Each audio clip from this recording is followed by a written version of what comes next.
Fala, torcida do Botafogo, sejam todos bem-vindos. Bora aqui para mais um conteúdo, né? O pós-jogo aí da grande vitória do Botafogo em cima do Palmeiras. Pessoal, vamos aqui com o programa Linha de Passe da ESPN, já deixando os créditos aos canais da ESPN Brasil.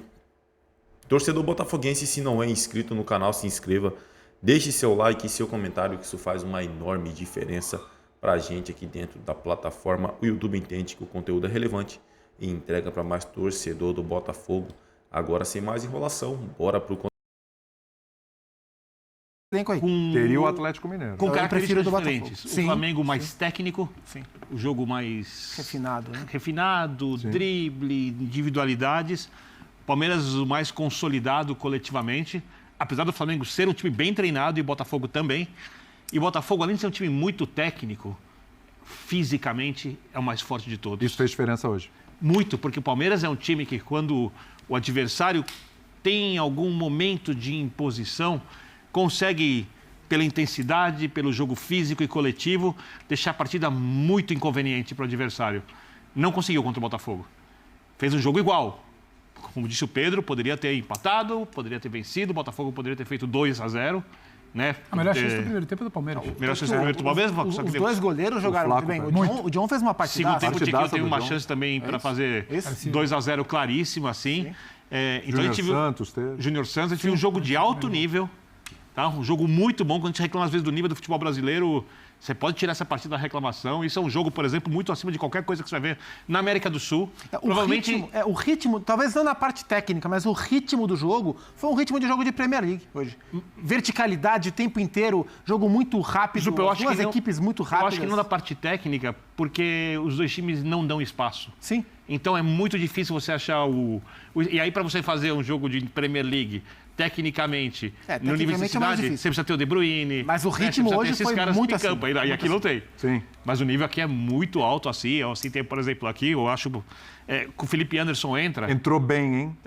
O Abel faz o 4-3-2. Entrou muito bem o Felipe jogador Anderson. Que podia estar todo em time forte da Europa. E no jogo físico que você cita bem, o Palmeiras teve peça para tentar. Eu acho que o Botafogo ele tem um time físico, ele tem um time veloz, ele aproveita espaço.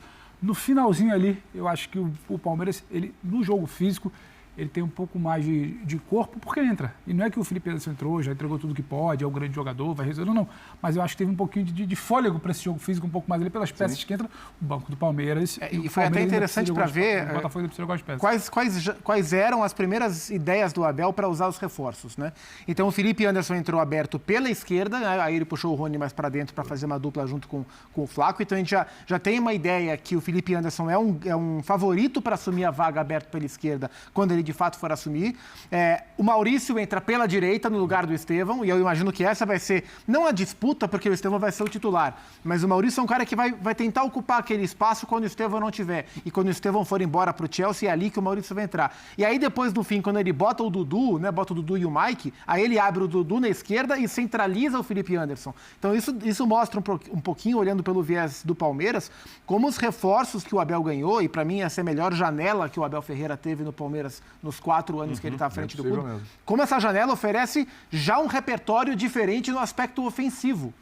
Porque antes ele tinha os meninos, Luiz Guilherme, o Estevão para jogar, o Lázaro. É muito diferente do time que pegou o Boca na semifinal, né? Pois é, então agora ele teve condição de melhorar o time bem tecnicamente com as trocas. E o Palmeiras não fez um jogo ruim, não. Sim, sim. É que o Botafogo é uma flecha. O Botafogo hoje fez um jogo muito inteligente. O gol do Botafogo hoje foi o retrato do que o Botafogo queria fazer em campo.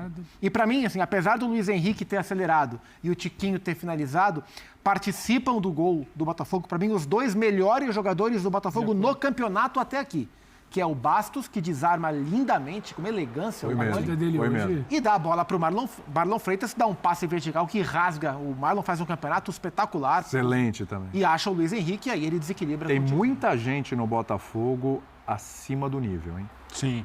E não é uma coisa, no momento, foi nesse jogo e tal.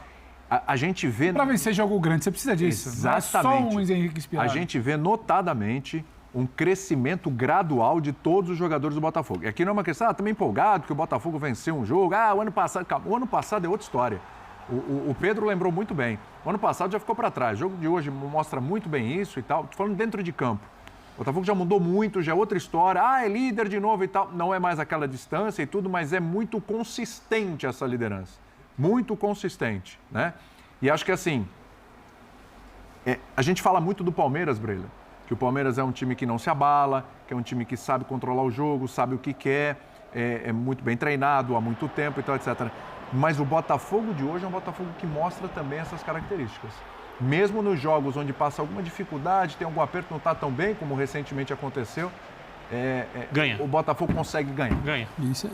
E você citou, William, jogadores do Botafogo que estão muito bem, e aí a gente vai ali nos nomes naturais, o Bastos na defesa, o Luiz Henrique fazendo a diferença na jogada individual, Savarino, jogador de seleção venezuelana, bem na Copa América, mas a gente precisa pontuar que até mesmo os jogadores que ficaram marcados no ano passado já deram a volta.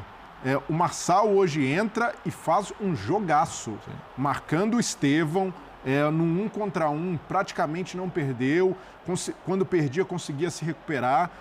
O Tiquinho Soares voltando a marcar, um bom jogo. Pra ele. Tem gente que vai questionar ali aquela bola que ele poderia ter servido o Luiz Henrique, mas quando o centroavante gira e a marcação passou, o cara tem que bater ali, ele fez o correto. Aparece o prato de comida ali na frente e vai comer. Uma Não chapada bonita. Bonita. Golaço. E não dá para julgar. E o Marlon Freitas, muito bem, com consistência na temporada, não são só lampejos, como no ano passado. Então é um Botafogo que, como equipe, está respondendo muito bem à proposta do Arthur Porque ano Jorge. passado o Botafogo tinha os Tiquinho inspirado em alguns momentos que desequilibrava. O Lucas Perry, que carregou o time nos piores momentos no primeiro turno. Era Lucas Perry e Tiquinho. E entre eles...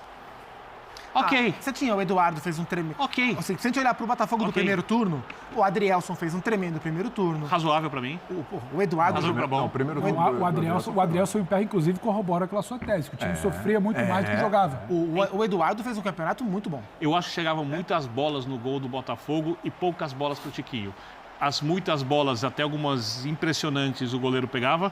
E o Tiquinho, com quase nada, resolvia jogos. Só que você não mantém esse nível por 38 rodadas. Sim. Chegou um momento que eu acho que a equipe... essa foi uma coisa, porque foram várias circunstâncias. Primeiro, a saída do treinador. Aí o time começa a desandar. Aí os jogadores escolhem o substituto, né?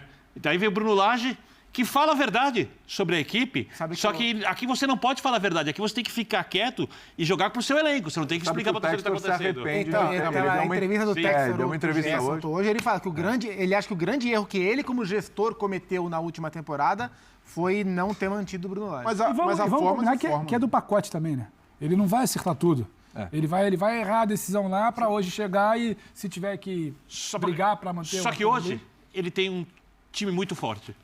Hoje, se um desses jogadores que está muito bem, um dos jogadores que estão jogando muita bola, por acaso, cair de nível, você tem 3, 4, ele 5 tem banco. jogadores. Hoje ele tem banco. O time é forte, hoje ele tem mais banco do que o ano passado. Olha, os jogadores do time titular que resolvem jogos. Tem jogadores que chegaram que não jogaram ainda. O Alan chegou agora, o Thiago Almada chegou agora, o Igor Jesus entrou hoje. Então, o elenco que já era bom, o time titular melhorou, o elenco ficou mais equilibrado e a janela, a última, a atual janela, ela é muito boa também. E com a Almada se agrega uma característica de jogador que não tem no elenco, por exemplo, sabe? Sim. Do construtor, que dribla, que... Você tem Jefinho fora ainda, não tá jogando. Então, resumindo, é outro mundo, se comparado ao mundo do ano passado. Isso para mim muda, inclusive, para a perspectiva do duelo da Libertadores. Sim. É um duelo pau a pau, não tem favorito. Que muda até um pouquinho porque eu cito ali do final do jogo hoje.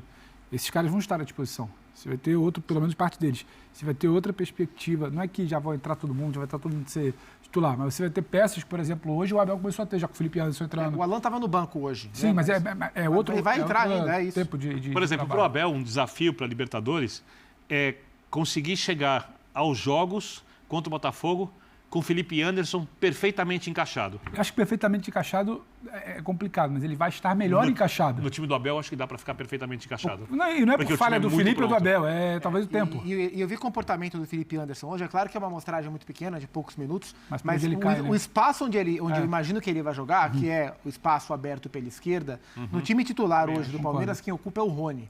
E o Rony ocupa esse espaço porque ele tecnicamente ajuda da maneira que ele pode e porque sem bola ele é um cara que faz o que outros não fazem no time do Abel. O Felipe Anderson, nos poucos minutos que esteve em campo hoje, também era estreia e tudo mais. Ele já cai por- ele ajudou bastante sem bola também. Então acho que o Felipe Anderson traz uma bagagem de Europa. Volta para fazer a marcação, dá um pique até a área do Palmeiras. Impressionante, de porque volta. estava fresco, cheio de Sim, vontade, sim. primeiro jogo, Mas etc. ele e tal. voltou muito bem. Se ele de fato conseguir entregar esse comportamento sem bola, talvez não tanto quanto o Rony, mas se ele conseguir entregar, tecnicamente, o Palmeiras vai dar um salto bastante elevado com ele no time E também ganha titular. características, porque com o Rony, por exemplo, jogando como centroavante, tô Sim. numa hipótese aqui, Claro. ele pode jogar mais recuado se quiser e usar contra-ataque, como pode ganhar pressão de saída de bola. Com o Flaco Lopes, ele pode ter mais a bola e pode ter alguém que faz ali a parede para os 3 jogadores de alto nível que ele tem atrás, o Veiga, o Estevão e o Felipe Anderson, Tem repertório. se encaixarem. Ele pode jogar num 4-1-3-2, ele pode jogar com um volante só, se quiser, e pode jogar com 2 atacantes. Ele começa a ganhar opções de jogo. Por isso que eu falo do encaixe perfeito, porque para enfrentar o Botafogo, o Palmeiras precisa tecnicamente elevar o nível. E eu não estou nem falando do Dudu aqui. Sabe quem fez Tá. falta hoje? É isso aí, torcedor botafoguense, guguense, o pessoal já tá aí mudando o tom em relação ao Botafogo, né, cara? Assim, o Botafogo, em questão de qualidade técnica, só tá atrás do Flamengo. Em questão de jogador badalado e tal, essas coisas, só tá atrás do Flamengo. Não tem nenhum clube aqui no Brasil hoje que compete com o Botafogo em questão de reforços, cara. É no seu Flamengo, né? Então, assim, pro Palmeiras, né, igual falou ali o comentarista, se pro Palmeiras chegar na casa do Botafogo e tirar uma vitória do Botafogo hoje, tô falando de hoje, vai ter que suar e muito, cara, porque a qualidade técnica do Botafogo é diferenciada. A gente viu nas substituições. Né? Saiu o jogador, entrou quem? Tietê, que tem muita qualidade também. Então o Botafogo hoje é a segunda melhor equipe do Brasil. Né? Não é à toa que está ali na liderança do campeonato. Disparou de vez com essa grande vitória em cima do Palmeiras. Foi um jogo muito pegado. Foi lá e cá, lá e cá, lá e cá. O Felipe Anderson do Palmeiras, vamos ressaltar que ele entrou muito bem na partida. É um jogador que tem muita qualidade. O Estevão estava apagado e aí quem brilhou foi o time do Fogão. Tiquinho fazendo gol, né, cara? Quanto tempo que a gente não viu o Tiquinho guardando ali. É isso aí, torcedor do Botafogo. Agradeço a vocês pela companhia e até o próximo conteúdo.